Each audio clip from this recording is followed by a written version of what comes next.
If kindness is just another test to you, then I've already failed by staying this long, Olivia whispered.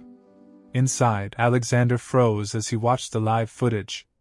For the first time, the billionaire who controlled everything had no control at all. No, it can't be. 3 weeks earlier, Olivia Carter arrived at the mansion with nothing but quiet determination and a recommendation letter she could barely afford to print.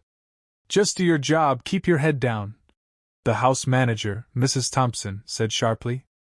And don't expect kindness here. Olivia nodded softly. I'm not expecting anything. From the second she stepped inside, eyes were already on her. Upstairs, Alexander Reed leaned back in his chair, staring at the security monitors. That's her? He asked. Yes, his assistant replied. New hire. Clean record. No connections. Alexander smirked faintly. Good. Let's begin. That same evening, Olivia entered his office to clean. On the floor, near the desk, she noticed a wallet, slightly open, thick with cash. She paused. Her fingers hovered over it for a second, then she picked it up, walked to the desk, and placed it neatly beside his laptop. Someone might be looking for this, she murmured to herself before walking out. Upstairs, Alexander barely reacted. Too easy, he said. People resist when it's obvious. Increase the pressure. The next day, the first crack appeared. Olivia, Mrs. Thompson called loudly in front of the staff. Money is missing from Mr. Reed's office. Olivia blinked. I don't understand. You were the last one there. Another maid added, arms crossed. I didn't take anything, Olivia said calmly, though her voice trembled. Alexander watched the entire scene on screen. Push her, he muttered. Mrs. Thompson stepped closer. Then explain why the wallet was moved. Olivia hesitated. I found it on the floor. I just placed it on the desk so it wouldn't get lost. The room went quiet. She admits touching it, one staff member whispered. Olivia's chest tightened. I was trying to help. Alexander leaned forward slightly, studying her face. No anger. No defensiveness. Just hurt. Interesting, he said under his breath. Later that evening, one of the maids approached Olivia privately. You're in trouble, she said, lowering her voice. But I can help you. Olivia looked up. How? Say you saw someone else take the money. I'll back you up. She slid an envelope toward her. There's $2,000 in here. You keep it and you're safe. Olivia stared at the envelope, then slowly pushed it back. I can't lie, she said softly. The maid scoffed. You'd rather lose your job? Olivia swallowed. I'd rather keep my peace. Upstairs, Alexander's expression shifted, just slightly. Who refuses money when they're desperate? He muttered. Days passed, and the tests became harsher. Olivia was given double shifts without explanation. She was blamed for mistakes she didn't make. Orders were barked at her with cold precision. One afternoon, a glass shattered in the kitchen. Olivia did it. Someone snapped immediately. I wasn't even here, Olivia replied, stepping forward. Mrs. Thompson didn't care. Clean it up. Olivia knelt silently, picking up the shards. Later that night, she sat alone, counting the little money she had left. Her phone buzzed. It was a message from her younger brother. Hospital says Mom needs treatment soon. Olivia closed her eyes, holding back tears. The next morning, she noticed one of the staff, Sophie, coughing heavily, barely able to stand. You should rest, Olivia said gently. I can't afford to, Sophie replied weakly. Without hesitation, Olivia reached into her savings envelope and handed her money. Use this. Sophie stared at her. Olivia, you barely have anything. I have enough, she said with a small smile. Upstairs, Alexander watched in silence. This time, he didn't speak. He just kept watching. And for the first time, something didn't sit right. What would you have done in Olivia's position? Would you protect yourself, or stay honest, even when it costs you everything? Let me know in the comments, because what happens next will test more than just her kindness. And Alexander? He's about to face something he never planned for. Alexander didn't sleep that night. He replayed the footage over and over, Olivia handing over her last savings, her quiet voice, her tired smile. None of it matched the version of the world he believed in. Everyone breaks, he muttered to himself. They just haven't been pushed far enough. The next morning, he decided to end it. Final test, he told his assistant. Make it count. That afternoon, Olivia was called into the main hall. Every staff member stood there, silent. Mrs. Thompson spoke first. A valuable watch is missing from Mr. Reed's private room. Olivia's heart dropped. I haven't been in his room today. But you had access, Mrs. Thompson pressed. Alexander watched from upstairs, his expression unreadable.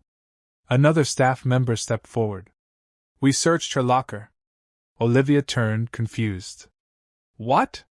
Mrs. Thompson opened a small box. Inside was the watch. The room erupted into murmurs. Olivia stared at it like it didn't belong to this world. I didn't put that there. Enough, Mrs. Thompson snapped. You've caused enough trouble. Olivia's voice shook, but she stood her ground. I didn't steal anything. Then how did it get there? Someone challenged. She looked around the room, at the faces that had already decided who she was. I don't know, she whispered. Upstairs, Alexander waited. This was the moment. The breaking point. The anger. The desperation. Instead, Olivia slowly reached into her pocket and placed her remaining cash on the table. If something is missing, you can take this, she said quietly. It's all I have left. The room went still. Mrs. Thompson frowned. This isn't enough. I know, Olivia replied, her voice soft but steady. But it's everything I can give. Alexander leaned forward, his chest tightening.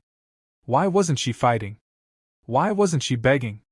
Why wasn't she, like everyone else? End it, he said suddenly. Downstairs, his assistant stepped in. That will be all. Everyone returned to work. The crowd slowly dispersed, leaving Olivia standing alone. That night she packed her small suitcase. No anger. No shouting. Just quiet acceptance. She sat at the edge of her bed and wrote a short letter, her hand trembling slightly. The next morning, she placed it on the desk in Alexander's office. Then she walked out. Back to the present. At the gate, Olivia wiped her tears and whispered, I don't know why you test people, but kindness isn't something you prove. It's something you choose. Inside, Alexander's hand tightened around the letter as he read it. I hope one day you stop looking for the worst in people, and give someone a reason to be their best. For the first time in years, he felt something unfamiliar. Guilt. He looked up at the screen, just in time to see her walking away. Where is she going? He asked sharply. No address on file, his assistant replied. Alexander didn't hesitate. Find her. Hours later, he sat alone in his car, parked across the street from a small clinic. Through the window, he saw her. Olivia stood at the reception desk, speaking softly. I don't have enough yet, she was saying. But I'll come back. Please, just keep her on the list. Alexander's throat tightened. This wasn't part of the test. This was her real life. For a moment, he considered walking in as himself, Alexander Reed, the billionaire who controlled everything. But something stopped him. If he did that, it would just be another test. So instead, he stepped out of the car and walked in as someone else. Excuse me, he said, approaching the counter beside her. I think I can help. Olivia turned, surprised. You don't have to, she started. I know, he interrupted gently. But I want to. She studied his face, cautious. Why? Alexander hesitated. For once, he didn't have a strategy. Because someone once told me kindness isn't something you prove, he said quietly. It's something you choose. Olivia's eyes softened slightly. You heard that somewhere? She asked. He gave a small, almost ashamed smile. Something like that. Days turned into weeks. He kept showing up, not as a billionaire, but as Alexander. He helped with small things. Sat with her during long waits. Listened more than he spoke. And slowly, something changed. Not just in him, but in how she saw him. One evening, as they sat outside the clinic, Olivia looked at him and said, "You're not like most people." Alexander let out a quiet breath. "I used to be." She smiled faintly. "What changed?" He looked at her. "You did." She didn't respond right away. But she didn't look away either. For the first time, Alexander wasn't observing from a distance. He was part of something real. And it scared him more than any betrayal ever had. Because this time, there was no test.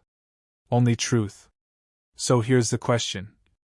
If you were Alexander, would you tell her the truth about everything, even if it risks losing her forever? Or would you stay silent, and protect the one real thing you've finally found? Because sometimes, the greatest test isn't about proving others wrong. It's about having the courage to become someone better. If this story made you think, feel, or question what you would do, hit subscribe. Because stories like this aren't just about love. They're about the choices that define who we truly are.